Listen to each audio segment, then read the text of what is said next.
Hello everybody, how's it going today? Glowplasma231 here. Back again today, if I could speak. Back again today here to talk about Tenmaku Cinema, chapter number 15. This chapter is titled Movies and Music. Now, before you're looking at this video like, oh, chapter 15 came out like 3 weeks ago. You are right, it did. I'm recording this video very, very late. I'm pretty sure I've tried to record this video like 2 or 3 times already, but just every time I haven't been able to speak correctly, so I haven't really liked how the videos turned out, so I mean, and I don't want to post any review that I think is bad, because I'm doing a very easy form of content in reviewing anyway, so to sort of mess it up like that, I sort of feel like that's a very low bar to hit, right? But like I said, today is Tenmaku Cinema chapter number 15, talking about, movies and music. Interesting thing to note here is the cover page, which is pretty much just, Tenmaku being like a, conductor in like a symphony or something, and Hajime sitting there with like a fiddle or whatever you call it thing in his hand, just, or violin. I guess a violin, that's the instrument, right? But he's just like moving that all correctly. And that's just the title page before we get to the actual chapter. But as normal, before we get to the actual chapters, a few things I want to say. Number one, if you think you're going to like this Tenmaku Cinema video and you end up liking it, I've got plenty more others on the channel talking about the other Tenmaku Cinema chapters. Because I did that before I took like 3 weeks off of Tenmaku Cinema.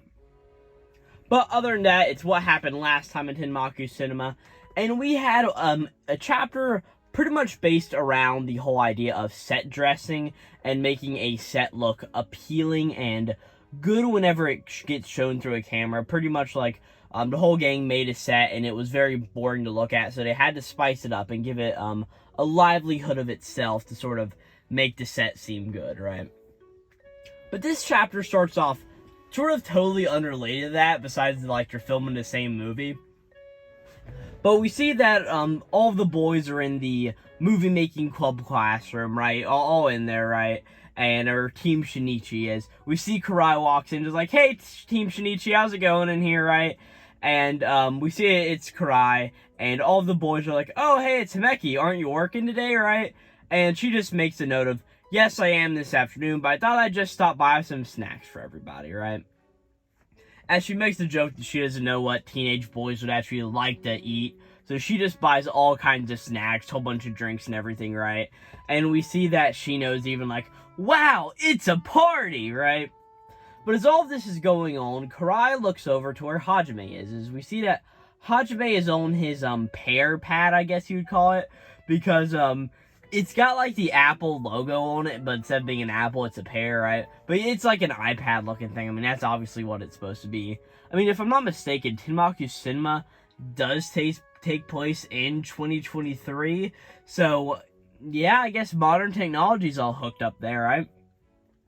But we see that Hajime is on this pear pad, as I'm going to dub it, like moving stuff around, right? And Christ is like, hey, is something the matter, Hajime? Or what's wrong, right?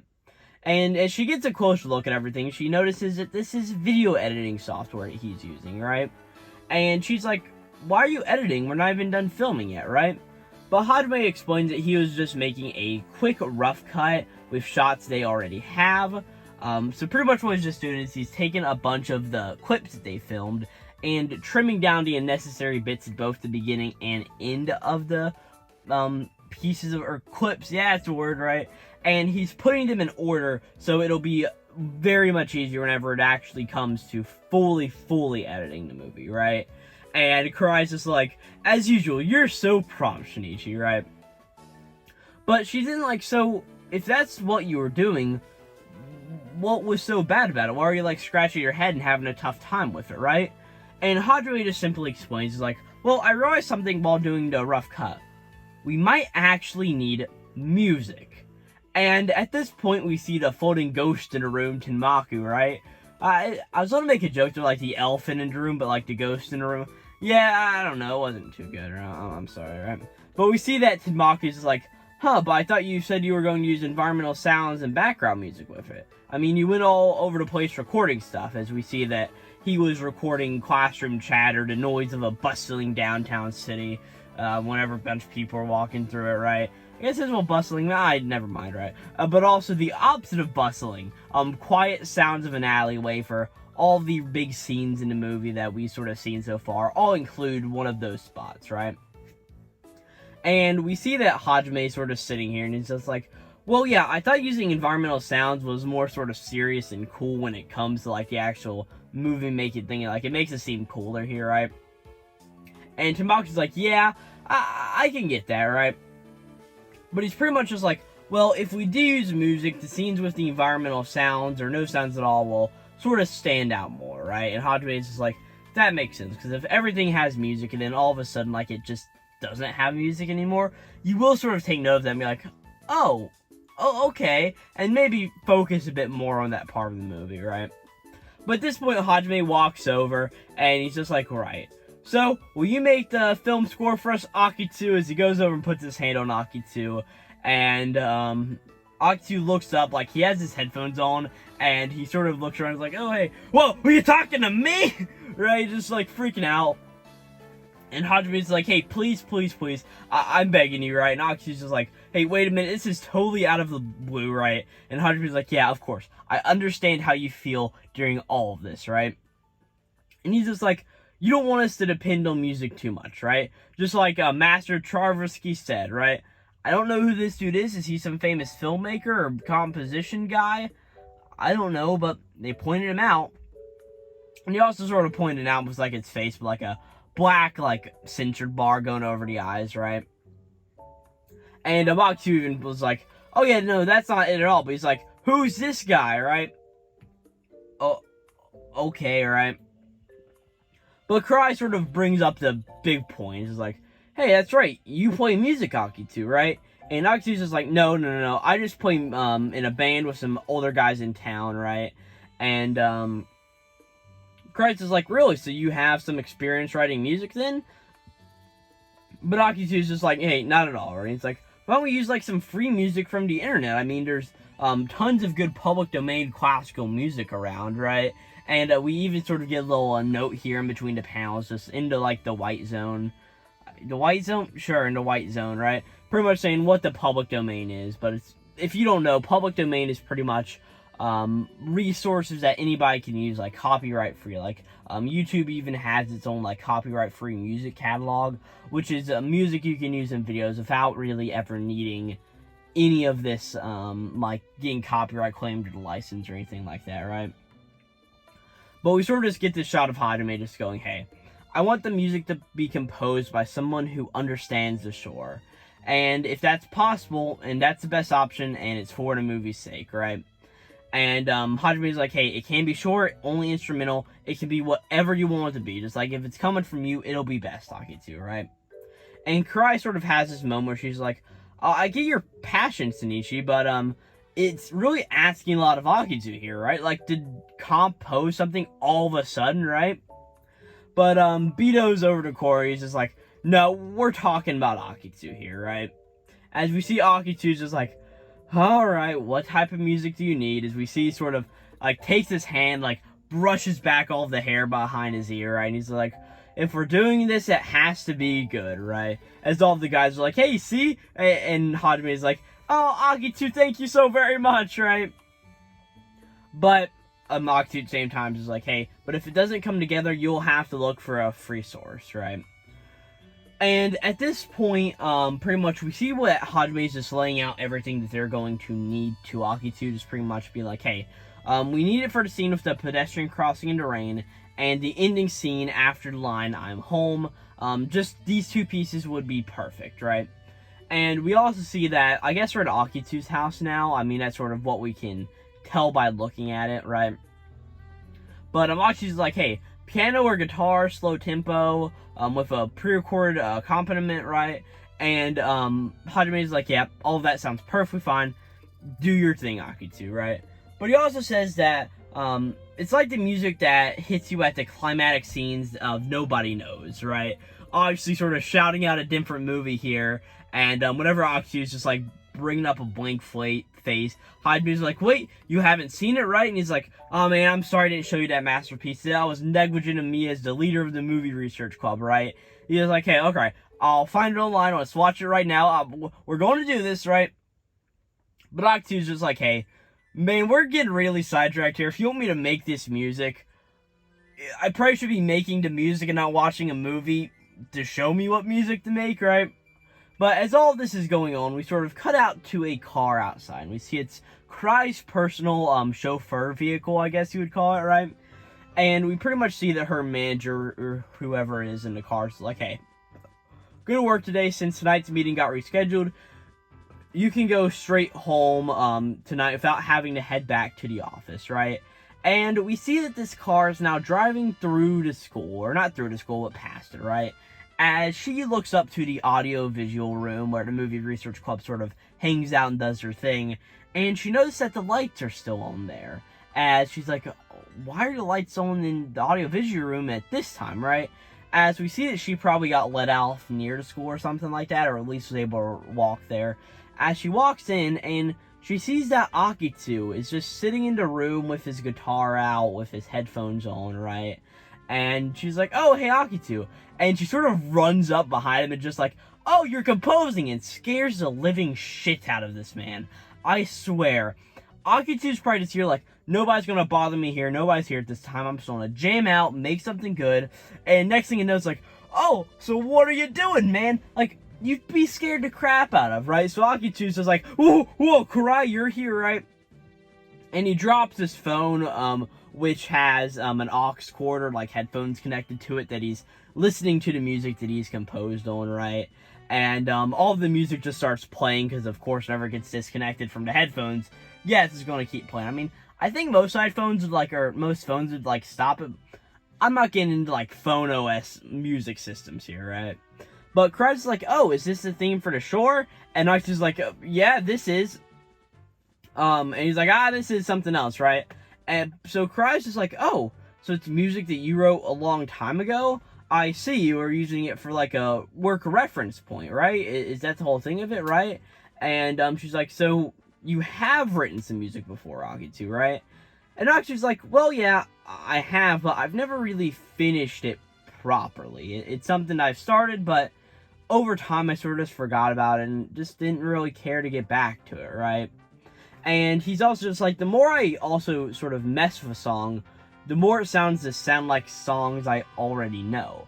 And like, this is a thing that like, recently I've been trying to write some stuff, right? Just general stories, just general that sort of idea. And this is like a really interesting idea into like the creative mind, is being like, yeah, you can have a perfectly original idea and something that not many people have done before, but the more you think to refine it, you keep pulling elements from other stories you've experienced, and you keep wrapping it together until it's something that is sort of something that's been done 100 times. It's not really your own work, it's a percent of your work, but then mostly just work of everybody else who's perfected the genre before you. And it's a really small note that Akitu has here, but I think it's like a very brilliant and great idea into like the work of a creative mind.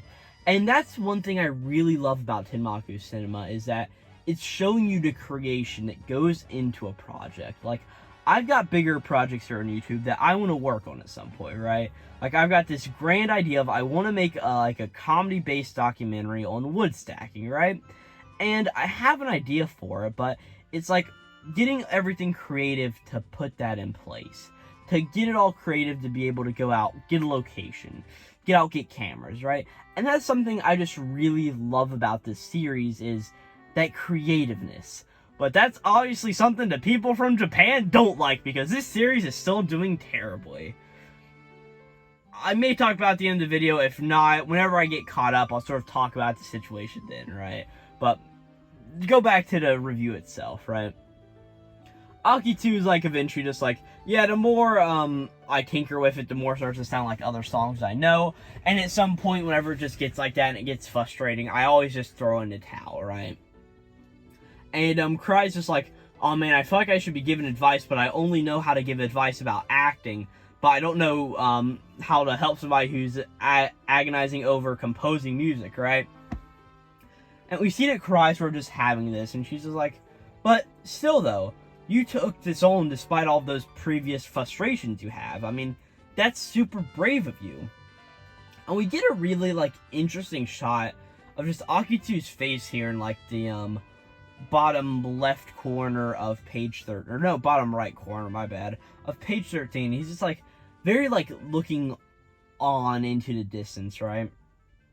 And, Akitsu's just like, hey, have you ever read Hajime's movie reviews? And Karai's just like, no. But Akitsu's like, here's the thing. They're amazing.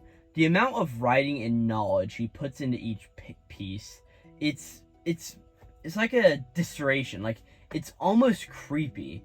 And I feel like I skipped something here. No, I didn't. But it's like a distillation. It's almost creepy.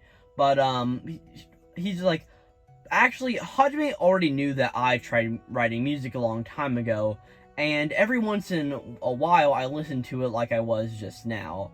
And he's just like, I like music enough to write songs, but even to me, Hajime's love of movies is on another level.